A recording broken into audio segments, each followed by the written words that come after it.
Bonjour à tous et bienvenue sur la chaîne des Black Reapers Cahors, moi c'est Raziel.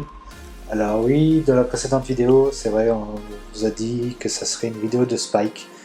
Les aléas de la vie ont fait que on n'a pas pu faire la vidéo encore pour le moment. La vidéo a été tournée mais elle n'est pas encore montée, voilà. En attendant, c'est une vidéo de déballage, unboxing de répliques, d'une commande que j'ai faite, de deux commandes que j'ai faites chez notre partenaire Lily Follies et chez Evike Europe. Evike Europe qui, comme vous devez le savoir, a ouvert il y a peu en Europe. Alors, pour la présentation, Evike est, si c'est pas le plus gros, l'un des plus gros fournisseurs de marchands d'airsoft en Amérique, aux États-Unis, voire dans le monde peut-être même. Et il s'est associé avec Cybergun pour ouvrir une branche européenne. J'ai donc voulu tester de passer une commande chez eux.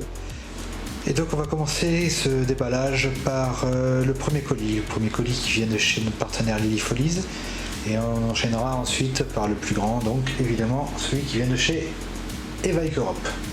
Dans ce colis, nous allons retrouver, en plus de la commande principale, un petit sticker.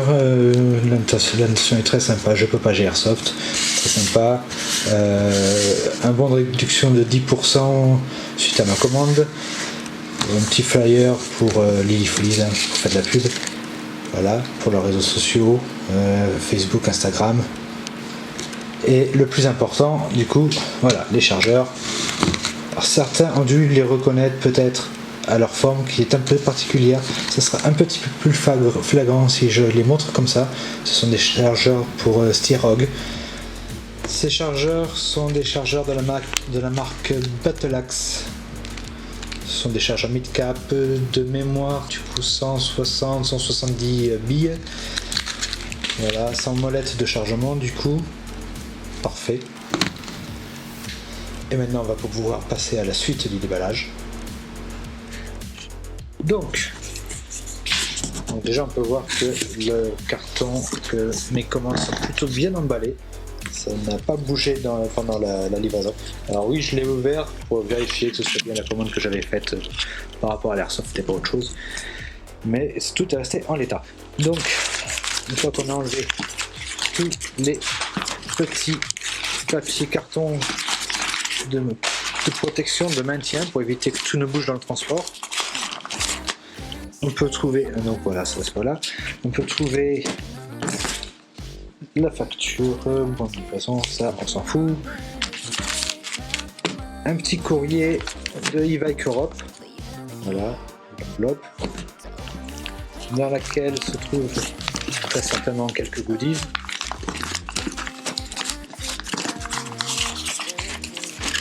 Donc à l'intérieur on peut retrouver un petit sticker Evike Europe, plutôt sympathique.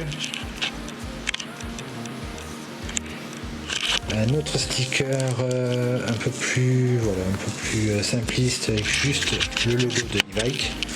Ici une carte, type carte de jeu, une petite carte de joker. Bon, avec le flou, voilà, c'est un peu compliqué. Je vous mettrai des photos en gros plan pendant que je vous parle de chaque élément. On a aussi deux patchs et ça c'est très sympa. Franchement là ça j'aime bien, en relief. Voilà, le logo, le texte, tout est en relief. Un noir, un bleu aux couleurs du shop. Voilà. Et un petit courrier de présentation et de remerciement pour avoir commandé sur Evike. Voilà, bon, rien de bien phénoménal. Ensuite, nous avons, alors, la boîte est un petit peu esquintée, c'est dommage. Bon, je pense pas que ça ait un impact sur le contenant, mais bon, on verra bien. Une petite lunette de sniper que je vais utiliser sur cette réplique très certainement, c'est pas encore dit, soit ça va être ça, soit ça va être une red dot, je verrai en fonction de l'humeur, en fonction du moment, en fonction des parties. Donc une petite lunette Swiss Arm 432, voilà. Bon, l'emballage Swiss Arm Cybergun, tiens, comme quoi, hein. L'emballage est plutôt sympathique, plutôt basique. 250 mm pour un poids de 320 grammes. On a fait son poids quand même, hein. Elle fait son poids. Bon, là c'est dans le carton. On va le déballer par la suite. Et voilà, le plus important, la réplique Army Armament. Et donc, comme vous l'avez compris, suite au déballage, enfin à la présentation des chargeurs, c'est une Steerog qui se cache à l'intérieur de chez Army Armament. L'emballage est plutôt sympathique, après est basique. Après, je connais pas bien cette marque, enfin j'ai jamais acheté de réplique chez eux, c'est ma première. Je les connais un peu au niveau GBBR avec la 36. Donc, notre ami Thorn possède. Voilà. Concernant la lunette Swiss Arm Cybergun, bon, après déballage, il n'y a pas de dégâts apparents sur la lunette. L'emballage intérieur est plutôt bien fait. Voilà, ça reste basique, mais bon voilà, il y a une petite mousse de protection.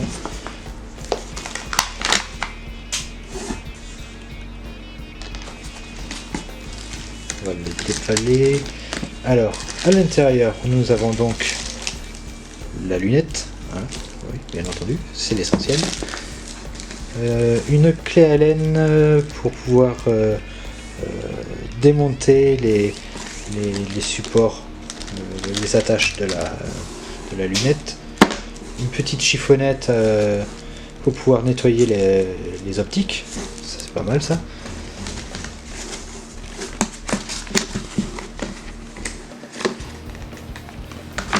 Une fiche d'instruction qui est en anglais.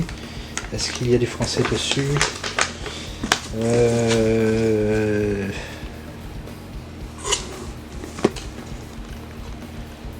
Anglais.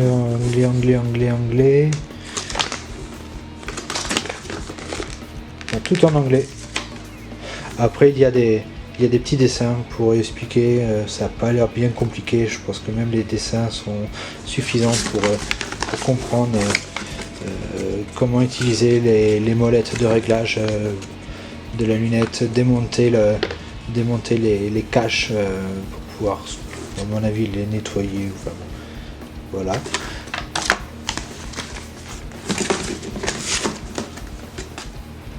Encore une voilà, une fiche d'instruction en français et de plus grande taille, donc avec une meilleure lisibilité. Bon, ça c'est parfait. Et du coup, on passe au plus important, la lunette. La lunette qui est en full métal. Voilà un petit peu son poids. Avec les deux molettes de réglage pour la visée, hauteur et horizontale et verticale. En dévissant le capuchon, on a les molettes de réglage. Donc, tout est expliqué dans le manuel pour savoir comment les régler parfaitement et comment s'en servir correctement.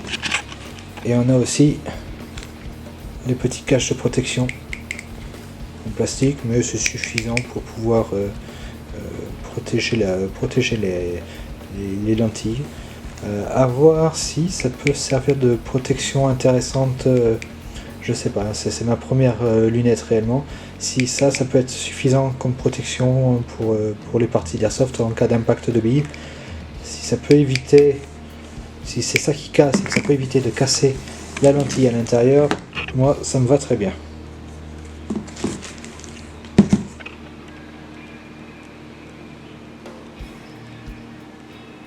Bon, c'est pas facile de faire la visée depuis un appareil photo. Enfin bon voilà. Et pour terminer la réplique, du coup, donc pour présenter un peu plus en détail cette réplique, c'est une Steerog, comme vous l'avez vu, de chez Army Armament, et c'est très exactement la HOG A2 R901 AEG, donc c'est une électrique noire. Elle m'a coûté 129 €. Donc au niveau du tarif c'était correct, plus la réduction de bienvenue avec l'ouverture de la boutique et 10 € en plus qui était offert en sorte de bon de réduction. Ça m'a fait le tout avec la lunette qui m'avait coûté qui coûtait 29 €. Je n'ai plus le tarif exact, mais j'ai dû en avoir pour 140 € ou 130 € au final, avec les frais de port compris. Donc on a dans ce carton une notice d'utilisation de réplique à gaz électrique, d'accord, assez basique, sur une simple feuille de papier. Bref, une tige de débourrage, c'est toujours bien d'en avoir une. On a un chargeur en polymère iCap de 320 billes à peu près, transparent. Des petits sachets comme ça, enfin, des petits sachets pour éviter l'humidité. Et la réplique. Il n'y a pas de batterie? Non, il n'y a pas de batterie. Il y a déjà des prédécoupages si on veut démonter la poignée ou en mettre une autre, mettre des objets en plus. L'emballage, c'est de la mousse, ça va, c'est de la mousse plutôt rigide, c'est pas du polystyrène, donc ça c'est cool, encore des trucs déshydratants. La réplique est majoritairement faite en ABS, tout le corps est en ABS. Le canon et les rails sont en métal, il y a des parties en aluminium. La poignée est en ABS et ne tient pas, là, ça commence bien. Du coup, la poignée s'est fait la malle, tout simplement parce que au fond de la boîte se trouvait la petite goupille qui permet de la tenir. Donc je vais essayer de voir si je peux la remettre moi-même après, et sinon ça sera un retour au SAV, tant pis, c'est dommage mais bon. Donc j'avais entendu dire que la poignée était fragile, effectivement elle n'aura pas supporté le voyage, même si le carton a été plutôt bien emballé, la réplique ne bougeait pas, mais ça n'a pas suffi. Donc la poignée est en plastique, même la qualité de cette poignée n'est pas terrible. Je sais pas si elle tiendra dans le temps.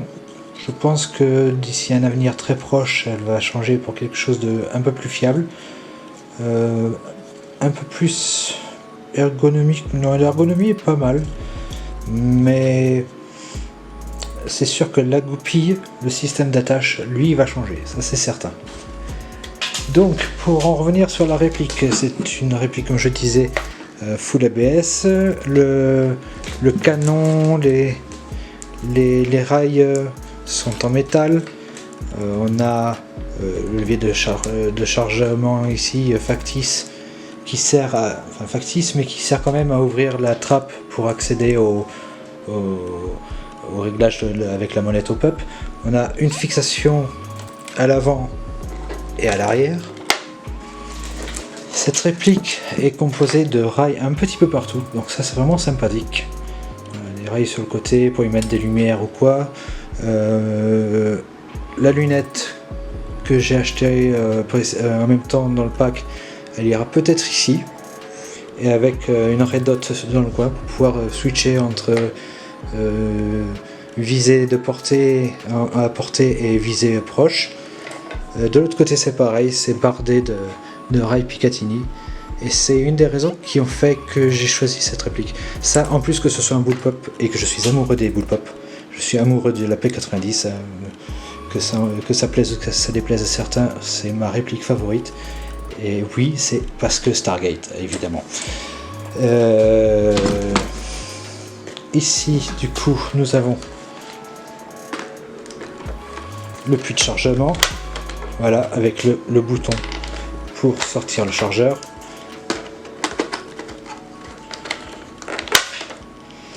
Alors c'est automatique et semi-automatique, mais il n'y a pas de bouton pour passer d'un mode à l'autre comme sur les répliques classiques. C'est la gâchette la gâchette la façon dont on appuie sur la gâchette qui va déterminer si on est en semi ou en full. Donc là, déjà ça c'est le bouton pour passer en sécurité ou pas. Là je suis en mode tir, mode sécurité, la gâchette est passée. Et du coup, si on appuie de moitié sur la gâchette, on est en semi, et si on appuie à fond, on passe en full. Et la batterie se met au cul, à l'arrière. Alors, pour ouvrir la partie arrière, c'est un petit peu chiant au début quand on ne sait pas. Bon, ça vient pas facilement. Ça, c'est juste du caoutchouc, donc ça peut se plier sans problème. Le truc, c'est que le plastique est suffisamment souple pour pouvoir le presser vers le pincer et attraper le cache arrière, le cache pour épauler, pour pouvoir le sortir. Il n'y a pas de risque de le casser vu que ça c'est du caoutchouc, donc voilà. L'emplacement, la taille d'emplacement pour la batterie est assez petit. Vous voyez, il va falloir bien choisir la batterie parce que l'emplacement est assez étroit, est assez rikiki. Et comme vous pouvez le voir, c'est du Tamiya Mini. Le levier de chargement sert, comme je vous le disais, à accéder à la molette hop-up. Vous voyez donc le hop-up. Donc, on tire, on lève, on bloque et on a accès ici à la petite molette qui se trouve à l'intérieur. Globalement, je suis plutôt satisfait de la réplique de ma commande, à l'exception faite de cette poignée, mais des retours que j'ai vus sur internet, c'est pas un problème lié aux commerçants chez qui j'ai acheté la réplique, mais à la réplique elle-même, la réplique Swiss Arm, en tout cas à la réplique Styrod. Je vais pas mettre toutes les répliques de tous les fabricants dans le même panier, mais c'est un problème qui vient très souvent de personnes qui se plaignaient de la poignée qui cassait au bout de 2 à 3 parties. Donc effectivement, moi j'ai même pas fait une partie, j'ai même pas déballé la réplique, elle était déjà HS.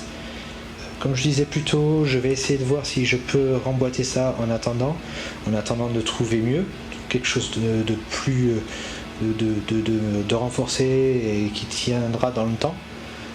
Et sinon, peut-être faire appel au SAV de Evike Europe, voir comment ça se passe, voir s'il est correct ou pas, et qui sait, peut-être faire un retour vidéo dessus. La prochaine vidéo que je vous ferai sera la review complète de la réplique, peut-être une review avec test de la lunette. Il y a d'autres répliques qui doivent venir, d'autres tests de répliques qui doivent venir, des répliques que je possède déjà, des répliques qui devraient pas tarder à arriver, ça dépendra des finances bien évidemment. Concernant la vidéo de Spike qui devait sortir dans la foulée de la première review faite par Zorn, je pense que le montage ne devrait plus tarder à être terminé et devrait bientôt être mise en ligne sur la chaîne. Vous aurez les liens dans la description pour la réplique, les lunettes et les chargeurs chez notre partenaire dans la description. C'est tout pour moi, je vous souhaite une bonne journée et on se dit peut-être à bientôt sur le terrain si vous êtes dans les parages de Cahors et que vous voulez venir jouer avec nous.